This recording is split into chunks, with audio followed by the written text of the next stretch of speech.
Vaccine. Vaccine क्या होती है? When a disease carrying microbe enters our body, जब डिसीज कैरिंग माइक्रोब मतलब जिसमें डिसीज़ है ऐसा कोई माइक्रोब माइक्रो ऑर्गेनिज्म हमारी बॉडी में एंटर कर जाता है तो हमारी बॉडी ना खुद ही एंटीबॉडीज़ प्रोड्यूस करने लगती है। इसका ये मतलब है जैसे कि हमारी बॉडी में ना ताकत होती है कि अगर कोई बाहर से आ रहा है जो हमारी बॉडी को नुकसान पहुंचा सकता है तो हमारी बॉडी उससे लड़ना शुरू कर देती है और इसी को ही एंटीबॉडीज़ कहा जाता है। ठीक है, इन्वेडर बाहर से जो आ रहा है उससे लड़ना हमारी बॉडी शुरू कर देती है। बॉडी ऑल्सो रिमेंबर्स, और बॉडी ये भी याद रखती है कि जो माइक्रोब आया था जिससे हमने पहले लड़ाई करी थी, अगर ये दोबारा आता है तो भी हम इससे लड़ाई कर लें। ठीक है, इसीलिए क्या किया जाता है कि मरे हुए या फिर बहुत ही वीक माइक्रोब्स हमारी बॉडी में, हेल्दी बॉडी में डाले जाते हैं ताकि हमारी बॉडी को उनसे लड़ना और उन्हें मारना आ जाए। ठीक है, क्योंकि एंटीबॉडीज़ जो है ना वो हमेशा हमारी बॉडी में रहती हैं क्योंकि वो हमारी बॉडी को प्रोटेक्ट करती है। एंटीबॉडीज़ बाहर से नहीं, हम लोग की बॉडी खुद ही प्रोड्यूस करती है। तो कोई बाहर से कोई बैक्टीरिया फंगी वगैरह आती है तो हमारी बॉडी उससे लड़ना शुरू कर देती है। तो अगर हम क्या करें, पहले अगर बहुत ज़्यादा स्ट्रॉन्ग बैक्टीरिया या फंगी या वायरस आया तो हो सकता है हमारी बॉडी लड़ने में सक्षम ना हो, तो वैक्सीनेशन में क्या किया जाता है कि वीक बैक्टीरिया वायरस फंगी वगैरह हमारी बॉडी में डाल दिए जाते हैं, फिर हमारी बॉडी उनसे लड़ना सीख जाती है। तो अगर कोई उसके बाद कोई बहुत स्ट्रॉन्ग भी आया ना बैक्टीरिया वायरस फंगी वगैरह तो हमारी बॉडी उससे लड़ लेती है और इसी प्रोसेस को हम लोग वैक्सीनेशन कहते हैं। ठीक है, this is how vaccine works. इस तरीके से वैक्सीन वर्क करती है। काफ़ी सारी डिसीज़ जैसे कि cholera, tuberculosis, small pox, hepatitis can be prevented by vaccination. तो ये सारे के स्मॉल पॉक्स, हेपेटाइटिस, ट्यूबरकुलोसिस वगैरह ये सब वैक्सीनेशन से प्रिवेंट किए जा सकते हैं। एडवर्ड जेनर जो है उन्होंने, जो स्मॉल पॉक्स से पहले बहुत लोग मरते थे तो ये एडवर्ड जेनर है, इन्होंने वैक्सीन बना ली थी इसकी, स्मॉल पॉक्स की। चाइल्डहुड में आप लोगों को काफ़ी सारे बचपन में ना बच्चों को इंजेक्शन लगते हैं to protect yourself against several disease, काफ़ी सारी डिसीज़ से प्रोटेक्ट करने के लिए। ठीक है, तो ये ज़रूरी है कि बच्चों को इन सब डिसीज़ से प्रोटेक्ट किया जाए क्योंकि मतलब इसलिए क्या करना चाहिए, छोटे बच्चों का वैक्सीनेशन करवाते रहना चाहिए समय समय पर। आपने टीवी में, न्यूज़पेपर में एड्स वगैरह देखे होंगे कि जो बच्चे हैं पोलियो से ग्रसित होते हैं। ठीक है, तो इसलिए ना हो किसी को पोलियो तो पल्स पोलियो प्रोग्राम हमारे देश में चलाया गया है। इससे बच्चों को पोलियो की ड्रॉप पिलाई जाती है। ये एक्चुअली क्या होती है, ये एक वैक्सीनेशन होती है ताकि बच्चे को पोलियो ना हो। अगर थोड़ी देर पहले हम लोगों ने पढ़ा था कि पोलियो किससे होता है, अगर आपको याद है तो आप बताइए कि बैक्टीरिया से, वायरस से, फंगस से, प्रोटोजोआ से किससे होता है, बताइए कमेंट सेक्शन में। ठीक है, तो चिल्ड्रन अगेंस्ट पोलियो। ठीक है, तो प्रोटेक्शन किस तरीके से कर सकते हैं बच्चे पोलियो के अगेंस्ट, तो उसके लिए क्या हम लोग को वैक्सीन दी जाती है बचपन में। वर्ल्ड वाइड कैंपेन स्टार्ट हुआ था स्मॉल पॉक्स को ख़त्म करने के लिए। एक वर्ल्ड के काफ़ी सारे पार्ट से स्मॉल पॉक्स ख़त्म भी हो चुका है और दीज डेज जो है वैक्सीन काफ़ी ज़्यादा लार्ज स्केल पे बनाई जाती है माइक्रो ऑर्गेनिजम्स का यूज़ करके ताकि ह्यूमन को, एनिमल्स को प्रोटेक्ट किया जा सके बहुत सारी डिसीजेज से। अब इंक्रीजिंग सॉइल फर्टिलिटी, सॉइल की फर्टिलिटी को बढ़ाना। कुछ बैक्टीरियाज जो होते हैं ना वो एबल होते हैं, हम लोगों ने पढ़ा था राइजोबियम बैक्टीरियाज के बारे में, उनको फिक्सर्स कहते हैं। तो वो क्या करते हैं, कुछ बैक्टीरियाज ऐसे होते हैं कि नाइट्रोजन जो होती है ना एटमॉस्फेयर की उसको ले लेते हैं और सॉइल में पहुंचा देते हैं और सॉइल की फर्टिलिटी बढ़ जाती है। ऐसे माइक्रोब्स को हम लोग बायोलॉजिकल नाइट्रोजन फिक्सर्स कहते हैं, मतलब नाइट्रोजन को दे देते हैं प्लांट को जब उनकी ज़रूरत होती है, जैसे कि राइजोबियम बैक्टीरिया। ठीक है, राइजोबियम बैक्टीरिया जो है ना वो ये काम करता है। नेक्स्ट आता है यहाँ पर देखिए नाइट्रोजन फिक्सिंग साइनोबैक्टीरिया, तो आप राइजोबियम कह सकते हैं या फिर आप वो पिछले क्लास में पढ़ा था, अब आप साइनोबैक्टीरिया कह सकते हैं, ब्लू ग्रीन एल्गी या फिर साइनोबैक्टीरिया ब्लू ग्रीन एल्गी। अब क्लीनिंग द एनवायरनमेंट, एनवायरनमेंट साफ करना है ना। एनवायरनमेंट कैसे साफ़ करना चाहिए, तो पहली बूझों ने ऑब्जर्व किया कि गार्डनर जो है मैन्योर डाल रहा है और उसके फ्रेंड के साथ उन्होंने वेस्ट, प्लांट, वेजिटेबल एंड ये सब कलेक्ट किए और उन्होंने एक गड्ढे में डाल दिए वेस्ट डिस्पोजल के लिए। फिर वो डिकम्पोज हो गए और मैन्योर बन गए। ठीक है, इस तरीके से होता है, मैन्योर बन जाता है। आप भी बना सकते हैं कि आपके जो प्लांट, एनिमल और सबका वेस्ट है एक गड्ढा खोदिए, उसमें डाल दीजिए, मिट्टी से ढक दीजिए और कुछ समय बाद मैन्योर बन जाएगा। ठीक है, तो इसमें यही है कि जो प्लांट वेस्ट होता है उसको मैन्योर में कन्वर्ट करते हैं। कौन करता है प्लांट वेस्ट को मैन्योर में कन्वर्ट? माइक्रोब्स करते हैं। और जो न्यूट्रिएंट्स हैं release by the process can be used by plant again. और जो प्रोसेस मैन्योर बन जाता है वो पहले प्लांट सड़ गया था, ख़त्म हो गया था प्लांट, फिर उसके बाद वो दोबारा से मैन्योर की फॉर्म में न्यूट्रिएंट्स प्रोवाइड कर देगा सॉइल को। तो ये पॉट वगैरह का इतना ये इंपॉर्टेंट नहीं है। तो हम लोग ये देखते हैं लार्ज अमाउंट जो डेड ऑर्गेनिक मैटर होता है मतलब जो ऑर्गेनिक मैटर होता है वो डिकेइंग प्लांट के फॉर्म में होता है और कई बार डेड एनिमल्स जो कि ग्राउंड में तक चले जाते हैं और कुछ टाइम बाद गायब हो जाते हैं। ये क्यों होता है? मतलब कुछ प्लांट है पड़े हुए हैं, सड़ सड़ के ख़त्म हो गए, जानवर ख़त्म होते हैं, कैसे हो जाते हैं? क्योंकि माइक्रो ऑर्गेनिजम्स जो है ना वो इन पर एक्ट कर रहे होते हैं, ठीक है, और इनको सिंपल सब्सटेंस में कन्वर्ट कर देते हैं और ये सब्सटेंस जो है प्लांट के द्वारा दोबारा से इस्तेमाल किए जा सकते हैं। इसलिए माइक्रोब जो है ना वो हमारे एनवायरनमेंट को साफ़ करने का भी काम करते हैं, क्योंकि जो प्लांट सड़ रहा है, प्लांट है, एनिमल है, अगर वो ऐसे ही पड़ा रहेगा, सड़ता रहेगा तो हमारे लिए हार्मफुल होगा। बट माइक्रोब्स क्या करते हैं, उसको जल्दी सड़ा के ख़त्म कर देते हैं और वो ज़मीन में फिर से मिल जाता है। तो ये होता है हार्मफुल माइक्रोब्स। हार्मफुल, अब हम लोगों ने अभी तक माइक्रो ऑर्गेनिज्म काफ़ी हार्मफुल भी होते हैं, जैसे कि बहुत सारी डिसीज़ कॉज ये हमारी बॉडी में करते हैं और जो माइक्रो ऑर्गेनिज्म डिसीज़ कॉज करते हैं उनको हम लोग पैथोजेंस बोलते हैं। हमारा खाना सड़ा देते हैं, कपड़े ख़राब कर देते हैं, है ना, disease causing micro organisms human में। तो काफ़ी सारे पैथोजेंस जो हैं जब हमारी बॉडी में एंटर कर जाते हैं, कैसे हवा से भी एंटर कर सकते हैं, पानी से भी एंटर कर सकते हैं, खाने से भी कर सकते हैं।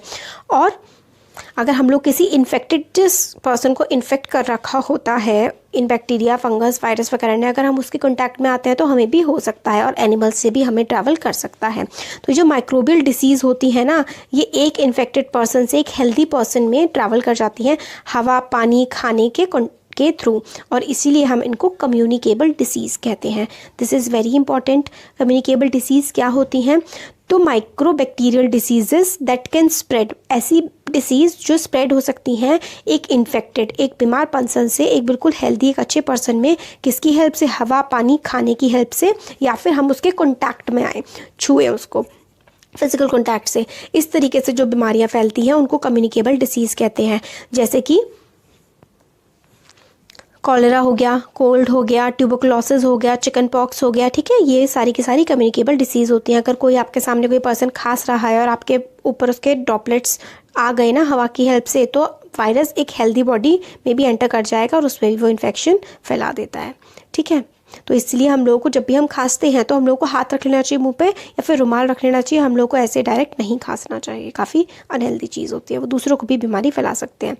अब कुछ there are some insects and animals which act as carrier of disease causing causing microbes। तो कुछ जानवर होते हैं जो कैरियर्स होते हैं, मतलब अपने अंदर ये बीमारियां रखते हैं, जैसे कि हाउस फ्लाई। मतलब हाउस फ्लाई कितनी गंदी गंदी चीज़ों पे बैठती है ना, और फिर किसी की बॉडी पे बैठ जाए तो वो बीमारी फैला सकती है। House fly is one such carrier. Fly sit on garbage and animal excreta, गंदगी पे बैठती है। Pathogen stick into their bodies, और ये जो पैथोजेंस है वो ये उनकी बॉडी पर चिपक जाते हैं। और ये जब फ्लाइज अनकवर्ड खाने पर बैठती हैं, मतलब बिना ढके हुए खाने पर जब ये मक्खियाँ बैठती हैं, तो अब वो जो गंदगी है, वो जो डिसीज़ है, पैथोजेंस लेकर के आई थी, वो गंदी जगह पर बैठने से वो खाने में ट्रांसफ़र ही कर देती हैं और उस खाने को खाने से हम लोग बीमार पड़ सकते हैं। तो इसलिए हमेशा एडवाइस किया जाता है कि कभी भी खाने को ऐसे ही उगाड़ के ना रखें, हमेशा उसको ढक के रखें। तो अनदर एग्जांपल जो कि कैरियर है डिसीज़ का, डिसीज़ फैलाता है, वो है एनोफिलीज मॉस्किटो। ये बहुत सारी बीमारियां फैलाता है। Which carries the parasite of malaria, plasmodium, female Aedes mosquito act as a carrier of dengue virus. Dengue फैलाता है ना, डेंगू, मलेरिया वगैरह। तो ये मेनली क्या फैलाता है, ये जो है एनोफिलीज जो है, एनोफिल्स मॉस्किटो जो है, ये क्या फैलाता है? एडीज मॉस्किटो, ये डेंगू फैलाता है, ठीक है, डेंगू फैलाता है।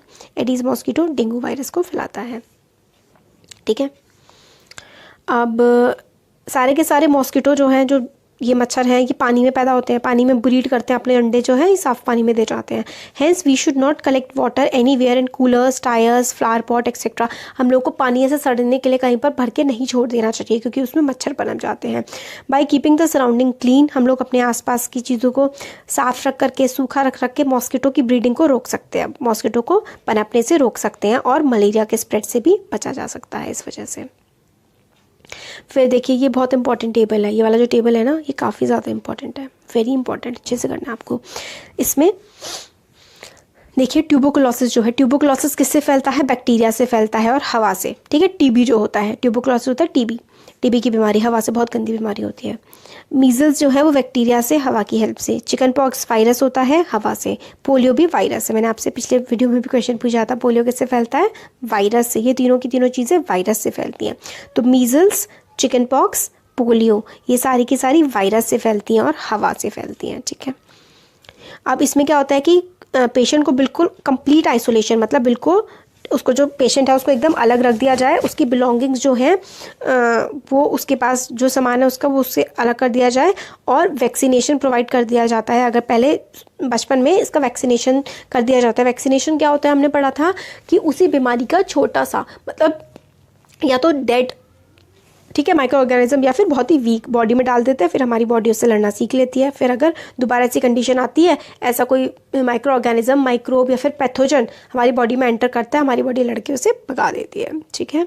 अब बैक्टीरिया से होते हैं कॉलेरा और टाइफॉइड, ये पानी से होते हैं, ये पानी से फैलने वाली बीमारी है। कॉलेरा, टाइफॉइड गंदा पानी पीने से होती है ये। तो हम लोगों को हाइजीन मेंटेन करना चाहिए और साफ जगह ही पानी पीना चाहिए और सफाई से रहना चाहिए। हेपेटाइटिस ए वायरस की वजह से होता है, पानी से फैलता है। तो हम लोगों को कैसे बचाव, उबाल के पानी पिए, ठीक है। मलेरिया किससे फैलता है, मलेरिया प्रोटोजोआ से फैलता है और मॉस्किटो से। तो मॉस्किटो नेट या फिर मॉस्किटो रिपेलेंट, मलेरिया तो मच्छरों से फैलता है ना, डेंगू मलेरिया, तो या तो नेट वगैरह या फिर जैसे कि जो रिपेलेंट होते हैं, जो धूपबत्ती या फिर कुछ कॉइल्स वगैरह आती हैं, ये जला सकते हैं और इससे अपने आसपास क्लीन रखिए, सूखा रखिए, तो नहीं फैलेगा। क्योंकि कुछ कॉमन डिसीज़ है जो ह्यूमन को इफेक्ट करती हैं, their mode of transmission and few, ठीक है। तो अब ये देख लेते हैं, डिसीज कॉजिंग माइक्रो ऑर्गेनिज्म, ये इतना इंपॉर्टेंट नहीं है, ऊपर हमने देख लिया इसमें क्या है। Disease causing micro organisms in animals, animals में कौन कौन से डिसीज करने वाले माइक्रो ऑर्गेनिज्म होते हैं। तो several micro organisms not only cause disease in humans and plants, सिर्फ ह्यूमन प्लांट्स में नहीं करते हैं वो डिसीज, बट ऑल्सो दूसरे जानवरों में भी वो फैला देते हैं। एग्जाम्पल के लिए एंथ्रैक्स, ये काफ़ी डेंजरस ह्यूमन और कैटल डिसीज़ है और ये बैक्टीरिया से होती है। Foot and mouth disease of cattle is caught by virus, foot and mouth disease फैल जाती है, मतलब एक कैटल में होती है तो सब में फैल जाती है। ये फुट एंड माउथ डिसीज जो कि होती है कैटल में, वो वायरस की वजह से होती है, फुट एंड माउथ डिसीज़, ठीक है। और जो एंथ्रैक्स है ना, ये काफ़ी डेंजरस डिसीज़ है, ह्यूमंस में भी फैल जाती है कैटल से। फिर disease causing micro organisms in plants, तो माइक्रो ऑर्गेनिजम्स जो डिसीज़ कॉज करते हैं प्लांट्स में, तो फंगस लग जाती है ज़्यादा प्लांट्स में। तो काफ़ी सारे माइक्रो ऑर्गेनिज्म होते हैं जो डिसीज़ कॉज करते हैं प्लांट्स में, जैसे कि वीट हो गया, राइस हो गया, पोटैटो, शुगर केन वगैरह। The disease reduce the yield of crops, मतलब जो जितनी फसल उग सकती थी उतनी नहीं उग पाती है अगर ये डिसीज़ फैल जाती है। तो disease reduces the yield of crop, उसकी उपज भी कम कर देती है ना। तो ये हम लोग कैसे कंट्रोल कर सकते हैं, ये देखिए।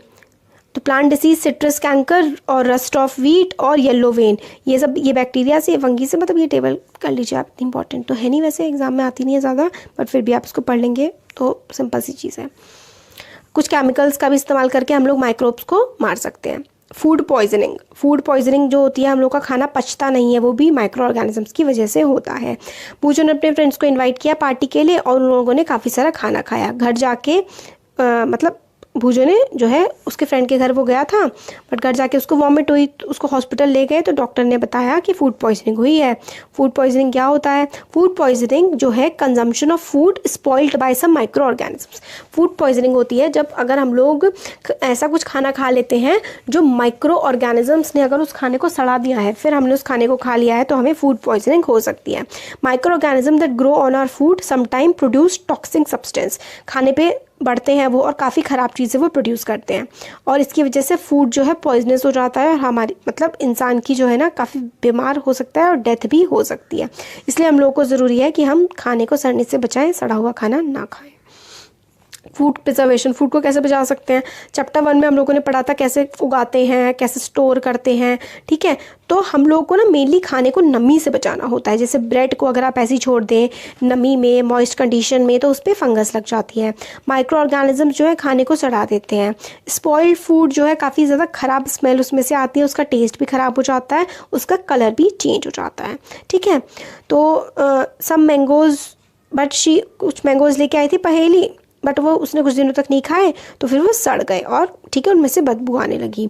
फिर उनको पता था पहेली को कि उसकी नानी या दादी जो है, ग्रैंड मदर जो है, वो तो इसमें से अचार बनाती हैं, बट वो तो ख़राब नहीं होता कई सालों तक भी, अचार तो आम का। तो वो कंफ्यूज हो गई कि भाई ये आम तो ख़राब हो गए बट अचार ख़राब नहीं होता। तो देखिए काफ़ी सारे मेथड्स होते हैं जिससे खाने को प्रिजर्व किया जा सकता है, माइक्रो ऑर्गेनिज्म अटैक नहीं करते। तो देखिए सॉल्ट हो गया, और सॉल्ट के साथ साथ आप लोग ऑयल हो गया, और कुछ केमिकल्स वगैरह होते हैं, उससे ख़राब नहीं होती हैं चीज़ें फिर। Salts and edible oils are the common chemical generally use to check the growth of micro organisms, these are called preservatives. Preserve करने का मतलब होता है बचा के रखना, तो प्रिजर्वेटिव्स हो गई क्योंकि खाने को हमारे बचा रहे हैं। जो ऑयल, जो तेल है और नमक है वो खाने को सड़ने से रोक देता है। We add salt, salt add करते हैं या फिर एसिड प्रिजर्वेटिव्स ऐड करते हैं हम लोग अचार में, ताकि माइक्रोब्स के अटैक से हम उसको बचा सकें। सोडियम बेंजोएट और सोडियम मेटाबाइसल्फेट भी कॉमन प्रिजर्वेटिव्स के एग्जाम्पल हैं जो जैम में, स्क्वैशेस में इस्तेमाल होते हैं। इंपॉर्टेंट, वेरी इंपॉर्टेंट, आपको याद रखना है कि सोडियम बेंजोएट और सोडियम मेटाबाइसल्फेट ये प्रिजर्वेटिव्स की तरह एक्ट करते हैं। दो केमिकल प्रिजर्वेटिव्स के एग्जांपल हैं सोडियम बेंजोएट, सोडियम मेटाबाइसल्फेट, और नेचुरल जो हमारे सॉल्ट और ऑयल हो गए, खाने को सड़ने से बचाते हैं। Prevention by common salt, common salt जो होता है वो बचाता है। कॉमन सॉल्ट जो है मीट को और फिश वगैरह को प्रिजर्व करने के काम ये आता है। मीट और फिश जो है उसको हम लोग नमक से जब अगर मतलब जैसे वीट वो है, फिश है, इसके ऊपर पूरे पे अगर हम नमक लगा के रख देते हैं ना तो बैक्टीरिया वगैरह जो इस पे एक्ट नहीं कर पाते हैं। Salting is also use to preserve amla, raw mangoes, turmeric etcetera. आंवला को और कच्चे आम को, इन सबको, इमली को प्रोटेक्ट करने के लिए नमक यूज़ होता है। प्रिजर्वेशन बाय शुगर, शुगर से कैसे प्रिजर्व करते हैं? जो जैम, जेली, स्क्वैशेस होती हैं, शुगर क्या करता है, मॉइस्चर कंटेंट को कम कर देता है और बैक्टीरिया की ग्रोथ पे वो हेल्प, मतलब बैक्टीरिया की ग्रोथ को रोक देता है। बैक्टीरिया को ग्रो करने के लिए मेनली दो चीज़ें चाहिए होती हैं, एक तो मॉइस्चर, नमी चाहिए होती है, पानी चाहिए होता है, और दूसरी गर्मी चाहिए होती है। इन दोनों में से एक भी चीज़ काट देंगे ना आप तो ग्रोथ करना मुश्किल हो जाएगा। Preservation by oil and vinegar, oil और विनेगर नेचुरल है, ठीक है, सड़ने से बचा देता है, ठीक है। विनेगर का भी एक काम होता है, एसिड की जैसे लेयर सी बन जाती है एक विनेगर की खाने की चीज़ पे, और वो सड़ती नहीं है। फिर हीट एंड कोल्ड ट्रीटमेंट, तो हीट एंड कोल्ड ट्रीटमेंट आपने देखा होगा कि पहले दूध घर में ठंडा किया जाता है, फिर उसको गर्म किया जाता है, तो उससे माइक्रो ऑर्गेनिज्म जो हैं दूध में जो भी होते हैं ना वो किल हो जाते हैं और वो दूध को नुकसान नहीं पहुंचाते। और फिर हम लोगों ने गर्म किया, ठंडा किया, और रेफ्रिजरेटर में जो माइक्रोब जो है ना वो बहुत ही ठंडी चीज़ में ग्रो नहीं करते हैं। पेस्चराइज मिल्क क्या होता है? पेस्चराइज मिल्क जो है ना can be consumed without boiling as it is free from harmful microbes. Pasteurise milk जो है उसको हम लोग बिना बॉईल करे भी पी सकते हैं क्योंकि उसमें हार्मफुल माइक्रोब्स नहीं होते। कैसे किया जाता है pasteurisation? Milk is heated to about 70 degree Celsius. जो दूध है ना उसको 70 डिग्री सेल्सियस पे, बिल्कुल ये तो लेबोरेटरीज में होता है, 70 डिग्री सेल्सियस पे उसको गर्म करा 15, ठीक है, फॉर 15 से 20 सेकंड, सिर्फ 15 से 30 सेकंड तक 70 डिग्री सेल्सियस पे हम गर्म करेंगे और फिर एकदम फटाक से उसको ठंडा कर देंगे, बिल्कुल चिल ठंडा कर देंगे। इस तरीके से जो है जो ग्रोथ होती है ना माइक्रो ऑर्गेनिज्म की वो नहीं हो पाती। और ये प्रोसेस डिस्कवर किया था लुईस पैस्चर ने, इसलिए इसको हम पेस्चराइजेशन बोलते हैं।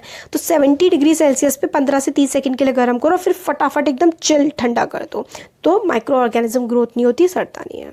स्टोरेज एंड पैकेज, ठीक है, these days dry fruits and even vegetables are sold in sealed airtight packets to prevent attack of microbes. मतलब थैलियों में बिल्कुल पैक कर देते हैं ताकि वो सड़े ना।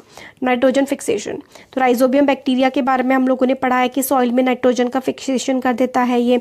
It involve fixation of nitrogen in leguminous plant. Leguminous plants वो प्लांट होते हैं जिसमें nitrogen fixing bacteria rhizobium bacteria present होता है।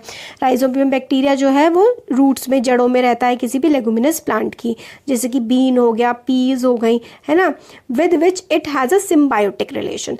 सिम्बायोटिक रिलेशन ये भी अब इंपॉर्टेंट चीज़ है कि व्हाट इज सिम्बायोटिक रिलेशन। ठीक है, कई बार सिम्बायोटिक रिलेशन होता है कि जो रूट है वो बैक्टीरिया को खाना दे रही है और बदले में जो बैक्टीरिया है वो रूट को नाइट्रोजन दे रहा है, एक दूसरे की हेल्प कर रहे हैं, तो सिम्बायोटिक रिलेशन होता है जिसमें एक दूसरे की, एक ऑर्गेनिज्म दूसरे ऑर्गेनिज्म की हेल्प कर रहा होता है, मतलब दोनों एक दूसरे की हेल्प कर रहे होते हैं। Sometimes nitrogen get fix through the action of lightning. और नाइट्रोजन कैसे आती है? बिजली जब गिर जाती है ना उसमें भी नाइट्रोजन होती है, ठीक है। एटमॉस्फेयर में बहुत सारी नाइट्रोजन होती है बट उसका डायरेक्ट प्लांट यूज़ नहीं कर सकता, ठीक है। तो ये आ गई हमारी नाइट्रोजन साइकिल और चैप्टर का एंड भी। नाइट्रोजन साइकिल देखिए, एटमॉस्फेयर में 78% तो नाइट्रोजन ही प्रेजेंट है और सारी की सारी it is one of the essential constituents of all living organisms as part of protein, chlorophyll, nucleic acid, vitamin. तो देखिए जो क्लोरीन हो गया, क्लोरोफिल हो गया, न्यूक्लिक एसिड हो गए, विटामिन हो गए, सब में नाइट्रोजन होती है। सब में किस किस में नाइट्रोजन होती है? प्रोटीन में नाइट्रोजन होती है, न्यूक्लिक एसिड में नाइट्रोजन होती है, विटामिन में नाइट्रोजन होती है, और पूरे एटमॉस्फेयर में 78% नाइट्रोजन है। नाइट्रोजन मतलब बहुत इंपॉर्टेंट होगी। बट जो प्लांट्स हो गए, एनिमल्स हो गए, हम लोग भी एटमॉस्फेयर में से डायरेक्टली नहीं ले पाते हैं। कुछ बैक्टीरिया जैसे कि blue green algae, certain bacteria such as blue green algae bacteria जो कि सॉइल में प्रेजेंट होते हैं, present in the soil fix nitrogen from atmosphere and convert it into compounds of nitrogen. मतलब जो ब्लू ग्रीन एल्गी होती है soil में प्रेजेंट होते हैं, एटमॉस्फेयर की नाइट्रोजन को इस तरीके से कन्वर्ट कर देते हैं कि प्लांट उसका यूज़ कर पाएँ। वंस नाइट्रोजन जो है यूजेबल टाइप में कन्वर्ट हो जाती है तो उसका इस्तेमाल जो है प्लांट्स कर लेते हैं सॉइल की हेल्प से, और nitrogen is then used for the synthesis of plant protein and other compound. ठीक है, प्लांट प्रोटीन में और बाकी सारी चीज़ों में फिर नाइट्रोजन का आसानी से इस्तेमाल हो जाता है। और एनिमल्स जो कि फीड कर रहे होते हैं प्लांट्स पे, प्लांट्स को जो एनिमल्स खा रहे होते हैं उनको भी प्रोटीन मिल जाता है और नाइट्रोजन उनको मिल जाता है। जब प्लांट और एनिमल मरते हैं, बैक्टीरिया फंगी उनको सड़ा देते हैं, सॉइल में फिर से नाइट्रोजनस वेस्ट आ जाता है, फिर से प्लांट को नाइट्रोजन मिल जाती है। ये पूरी की पूरी साइकिल होती है। Certain other bacteria convert some part of them to nitrogen gas and which goes back into the atmosphere. ठीक है, कुछ जो है कुछ ऑर्गेनिज्म से नाइट्रोजन प्रोड्यूस करते हैं, वो एनवायरनमेंट में चला जाता है, इसलिए जो परसेंटेज होता है एनवायरनमेंट में नाइट्रोजन का वो सेम रहता है। तो देखिए ये साइकिल है जो पूरी की पूरी बताई गई है। नाइट्रोजन, एटमॉस्फेरिक नाइट्रोजन, एटमॉस्फेयर से नाइट्रोजन लाइटनिंग होती है, और फिर नाइट्रोजन फिक्सिंग बैक्टीरिया होते हैं एटमॉस्फेयर में, वो क्या कर देते हैं, bacteria in turn fix nitrogen to nitrogenous compounds, फिर compound of nitrogen to the soil, soil में चले गए, लाइटनिंग से भी सॉइल में आ गए। ठीक है, नाइट्रोजन फिक्सिंग बैक्टीरिया ने भी सॉइल में भेज दिए, फिर नाइट्रोजन सॉइल में आ गया, फिर bacteria turn compound of nitrogen into gaseous nitrogen, gas में भी कन्वर्ट करता है और कुछ यूजेबल फॉर्म में भी कन्वर्ट कर देता है। मतलब प्लांट इसको ले लेते हैं, प्लांट जो है प्लांट को जानवर खाते हैं, फिर जानवर से कुछ नाइट्रोजन एटमॉस्फेयर में फिर से वापस चला जाता है, वो जब मर जाते हैं तो फिर वो मिट्टी में फिर से मिल जाता है। तो देखिए साइकिल बनी हुई है, मतलब नाइट्रोजन एटमॉस्फेयर में बराबर ही रहता है। लाइटनिंग से गया, नाइट्रोजन फिक्सिंग बैक्टीरिया से गया कहाँ पर, ऐसे कंपाउंड में कि एनिमल इस्तेमाल कर, प्लांट इस्तेमाल कर लें, प्लांट लेते हैं, प्लांट को एनिमल खाते हैं, एनिमल मर जाते हैं, एक्सक्रीटा वगैरह करते हैं, तो फिर से वो एटमॉस्फेयर में चला जाता है। तो इस तरीके से साइकिल चलती रहती है। फिर नाइट्रोजन के कंपाउंड बैक्टीरिया उनको फिर से नाइट्रोजन की गैस में कन्वर्ट करते हैं और गैस एटमॉस्फेयर में चली जाती है। तो ये नाइट्रोजन